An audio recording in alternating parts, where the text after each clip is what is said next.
So yeah, you bought the Essentials kit, the new starter pack, right?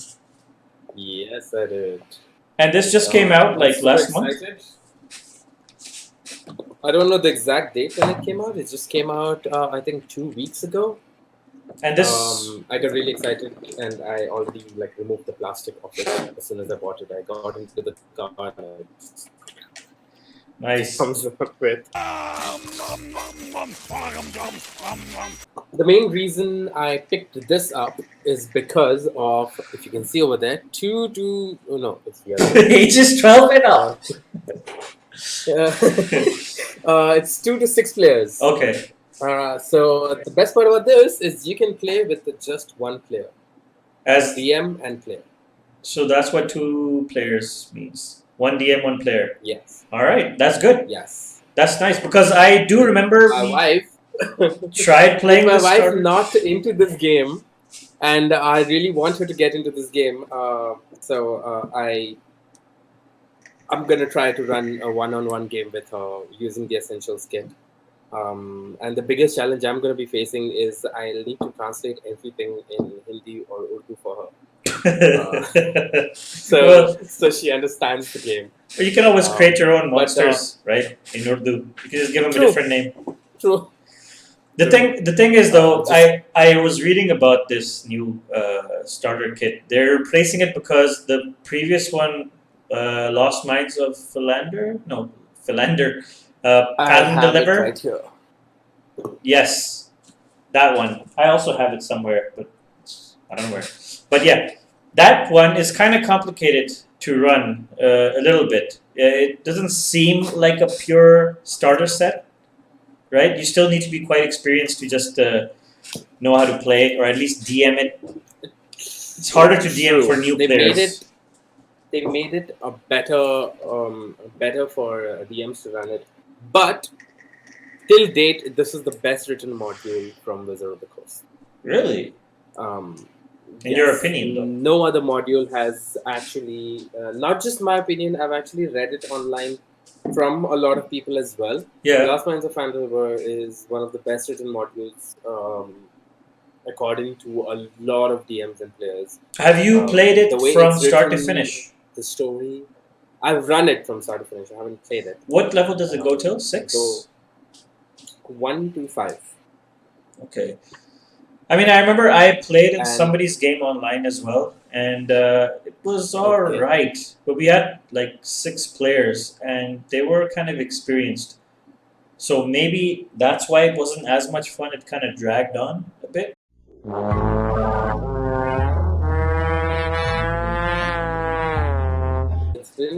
It's been what, like 4 years for me since I. All right, let's talk about the Essentials kit though. What's the difference in the Essentials kit? Okay. So let's go through what all you get with it. Firstly, out of the box, dice. Really nice, beautiful, clear, red crystal kind of dice. Is that the standard? 4 d6s instead of 1. Okay. 1, 2, 3, 4, 5. You get all of them. You get the d20. You get 2 d20s.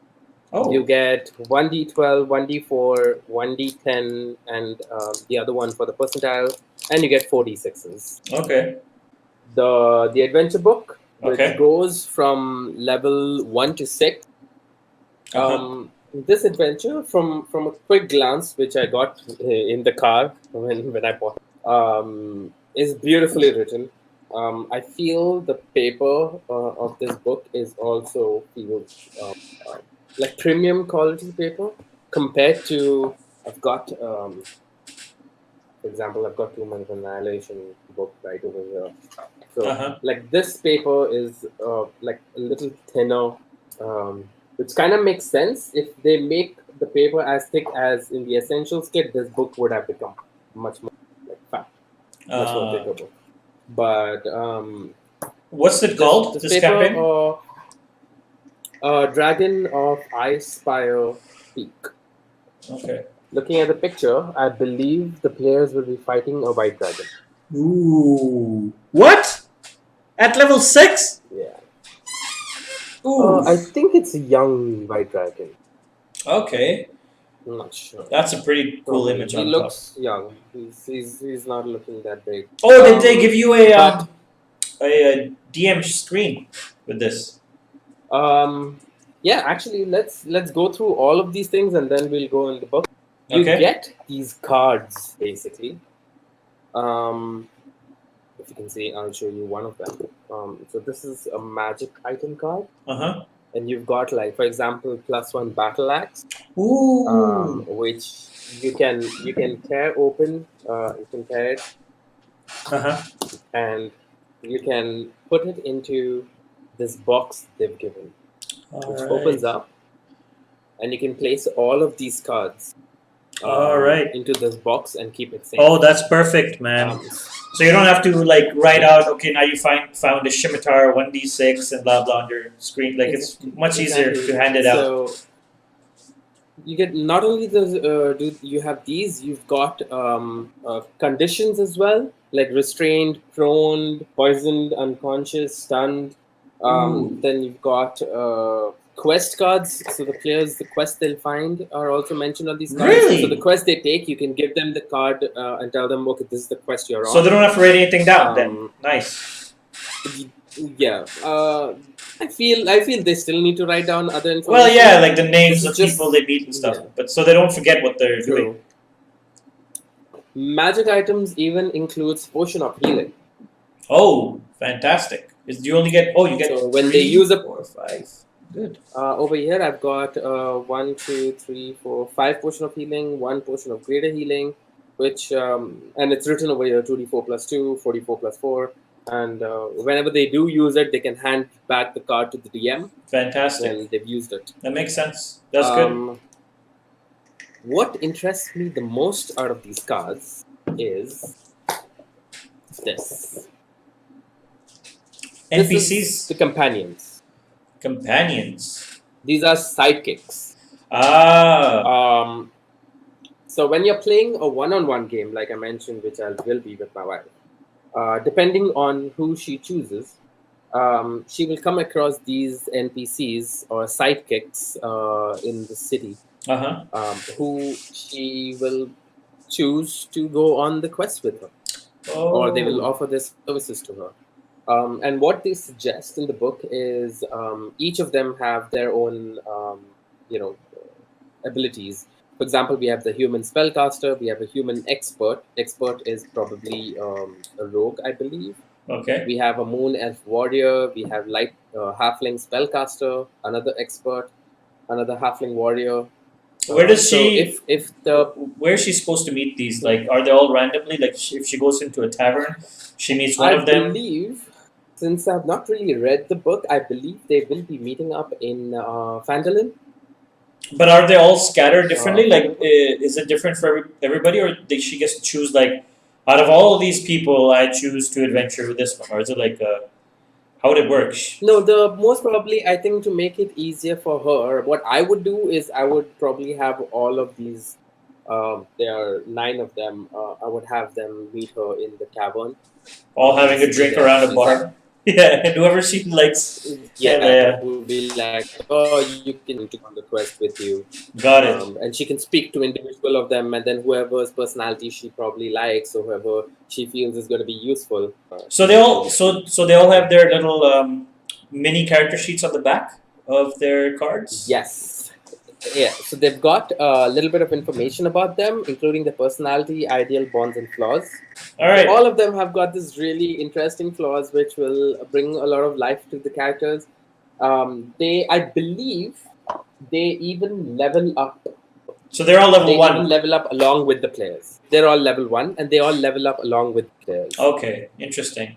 And do you only go with one on the adventure, or do you take more than one companion? One. Okay. One player gets one sidekick. One player gets one sidekick. Okay. All right. So and it's even mentioned if you lose the sidekick or if he dies or something, you can go back to town and pick another sidekick. So what I'm wondering is, how have they worked out the difficulty? Like with one player playing with a sidekick, and then like 4 people playing with like 4 sidekicks. How would they have balanced this? I'm wondering. I will have to go. Yeah, I mean, like the encounters are probably like split up, maybe. Like if you're playing with. Probably. Right.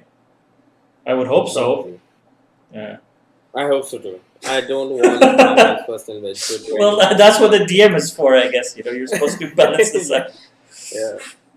Yes, this is the map. This is the Oh, so it's Phandalin. town of Phandalin. Okay. Yes. So it's still based in the original starter kit town. Yes. Phandalin, and they even gave the Ooh, Sword Faerun. Coast. Is that Faerun? Sword Sword Coast. Coast. Okay, Sword. Just the side Sword Coast area of. I don't know if you can see. Oh, yep. Ah, there's Phandalin But down you've got there. in Neverwinter Woods over here. You've got Mount Hurtnau. You've got Neverwinter here. You've got the High Road. You've got Phandalin, Tribor Trail, Ponyberry, Star Metal Hills, Okay. Sword Mountains, Crypt Garden Forest. And like I think the starter kit started with like that road, the one that you mentioned, going towards Tribor.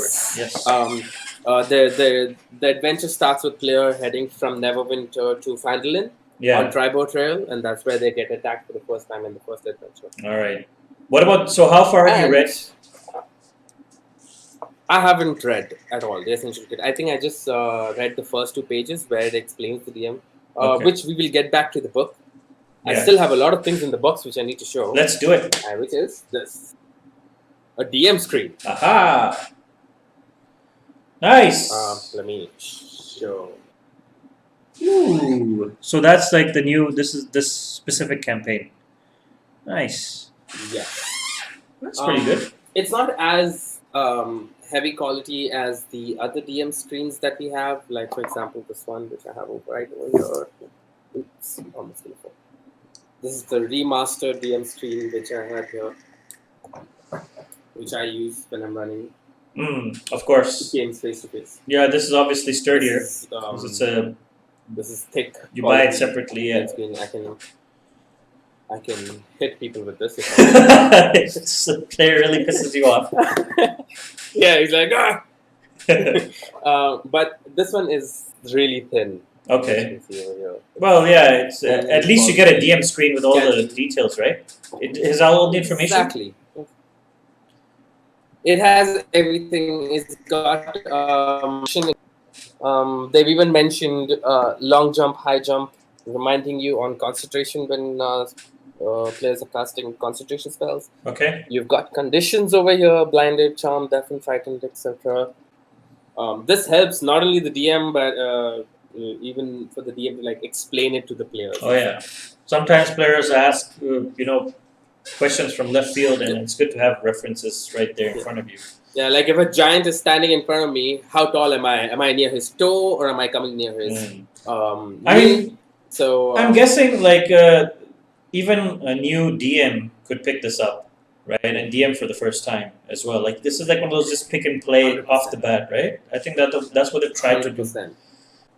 So this is like the gateway drug to D&D. Gateway to D&D. Yep, gateway drug. That's good. I like it. Nice. Then you have the Essential Kit rulebook. I have not read this at all. Planning to read this tonight. Yeah. Have they given like the character sheets like they had in the first one in the starter kit? They had like 6 pre-made, and then they gave you blank ones as well. So I don't know what they've done. No, there are no pre-made character sheets. You get character sheets, but you get empty ones. So you have to roll your character from scratch. You have to learn how to make it. Yes. Okay. Your session 1 when you're running Essential will be making your character. All right. And they've given like how many? 1, 2, 3, 4, 5, 6 pages. 6 character sheets. All right. Which obviously you can print it out online for free as well. But I did read one plus point for this one over the first starter kit was that character creation is somehow easier in this one. It doesn't take that long or something. I don't know, because the first one was basically typical D&D character creation, like how any like even a veteran player would make it. Like you roll everything like this and. What's the difference in this? Do you know anything? Because in this one, they said they made it much easier to roll a character. You can just start really quick. They did make it very easy. They did make it very easy because what they've done is they've gotten very simple. So you have dwarf, elf, halfling, human. 4 races as Okay. choices. You've got Bard, Cleric, Fighter, Rogue, and Wizard, 5 of them as choices. Yeah. And then in background, you've got Acolyte, Criminal, Entertainer, Sage, and Soldier. So they limited you to okay. Okay. Yeah, they limited you to the most typical adventures you would make. Okay. So you are not confused by the Plethora. thousands of Yeah. options that you get. Makes sense. Exactly. They've even reduced the amount of spells you can have as well, Oh, that's which great. makes sense because for a new player, New players don't go to like the most advanced like illusionary stuff, right? Like for spellcasters, they would just be doing like I'll take like the firebolt, I'll take the what's it called, scorching ray, like these things, fireball. They won't take like the manipulation ones. Most people don't, from what I've seen. Let me tell you. You've got Acid Splash, you've got Aid, you get Arcane Lock, you have Beacon of Hope, Bless, Burning Hands, Blur, Charm Person, Command, Comprehend Languages, Cure Wounds, Dancing Lights, Darkness, Detect Magic. You know, these has to be spells there. that you do need. Yeah. You know, spells that you do need, which are easily understandable. Which most people take anyways, right? What about the maps? You were talking about the maps earlier. Yes. Recently, Wizard of the Coast have been using Dyson maps, which Dyson maps are actually pretty nice maps. He is one of the best when it comes to hand-drawn black and white maps. But if I'm going to be paying like $30 or something for a proper module, I expect really I hate that maps. Guy. I hate Dyson. He's ruined Waterdeep. He's ruined Waterdeep. 20 levels of just black and white boring bullshit. No. We can cut this out. I mean, but still, I'm gonna rant on him, dude. That's annoying, man. It's not fair, dude. They really cheaped out on this. Wizards of the Coast really cheaped out with Dyson, dude. I mean, maybe he can make because Dyson makes maps and releases on his Patreon page every day. There's like a map every day that he releases for free. Yeah. But if as someone who is for someone like you who creates a homebrew campaign, and if you need a map on the fly, you can easily go on his page and take out a map anytime you want. I'll never use his maps. I'll never ever make my players suffer with his crappy maps, dude.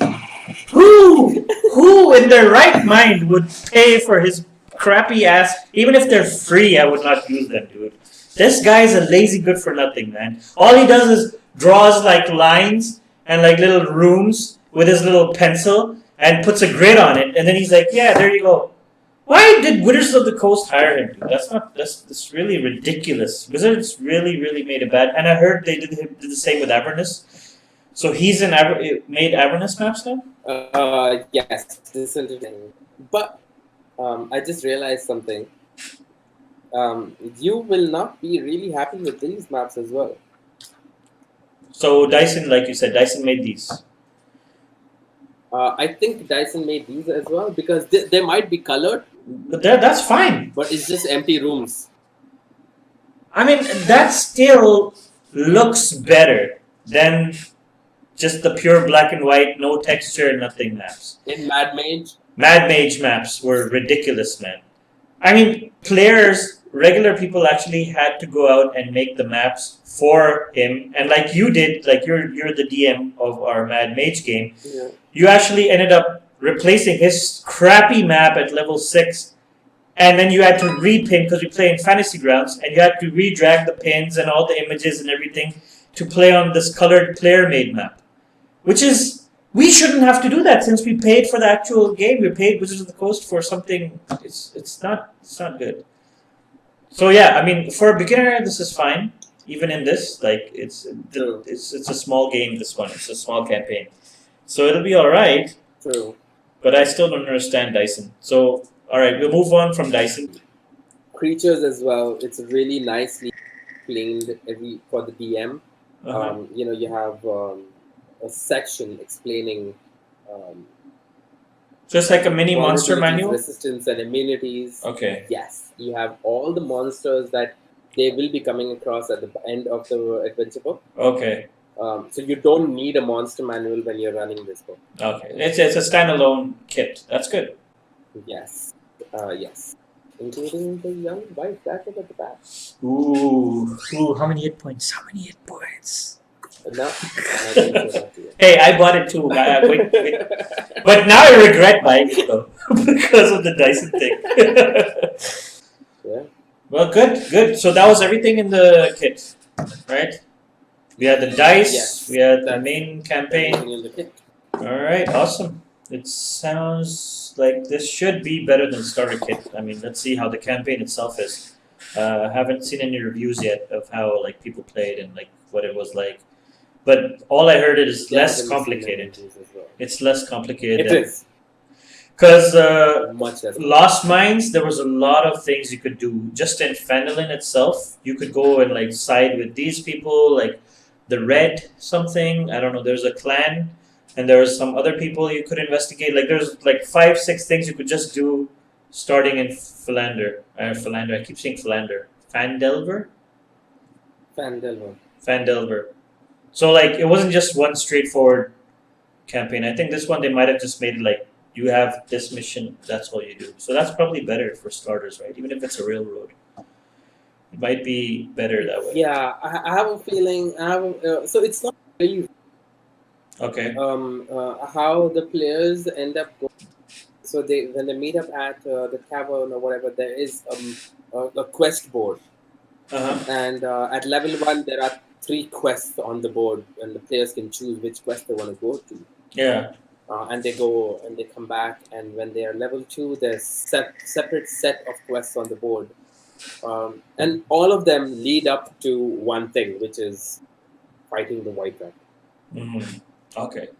So it's just level 6, so it shouldn't take long to run it, right? Maximum what? If you play it twice a week, it should take like a month, max, right? A little over a month, I guess, max. a month. I mean, it's good to get into D&D. This is the best way to do it. Oh, we should do like a. All right, well, that was the D&D Essentials kit, everybody, and hope you got like some knowledge about it from DM Zubair. He is the master. Well, Dungeon Master. Dungeon Master. He is the Dungeon Master. But he is a master of this stuff. He's a nerd. Yeah. And so yeah, thank you for joining us, and thank you for watching. Hope you learned something about this. Sorry if you dragged on a bit. And yeah, thank you, Zubair. And maybe we'll review something. Maybe we might do Avernus or something else next time, right? Maybe. Yeah, definitely. Once I get my hands on the book. Oh yeah, and we'll make sure we've read the book before we review thing next time. We just got it today. Zubair was so excited. That's why I was like, wait, don't unbox it. Let's just review it without reading anything. Let's review it. So this was an unboxing. All right, thanks guys, and see you next time. See ya. See you.